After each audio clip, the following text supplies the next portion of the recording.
армысыздар, сіздермен бірге Әйгерім. Мен бүгін екінші рет қамыр илендіріп жатырмын. Кеттік бірге илейік. Мен екі жұмыртқамызды саламыз.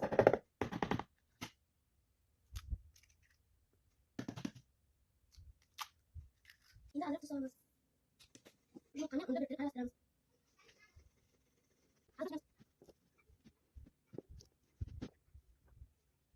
Енді соған жасап жүрміз.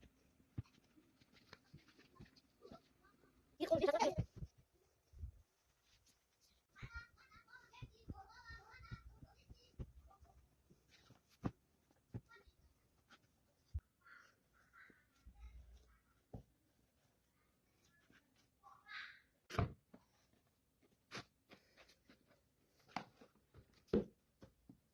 Енді қамырымызды керек бөлшегіне кесеміз.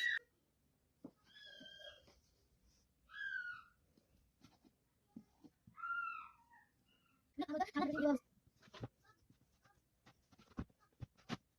Қамырды илеп болдым. Енді жарты сағатқа демалуға қоямыз.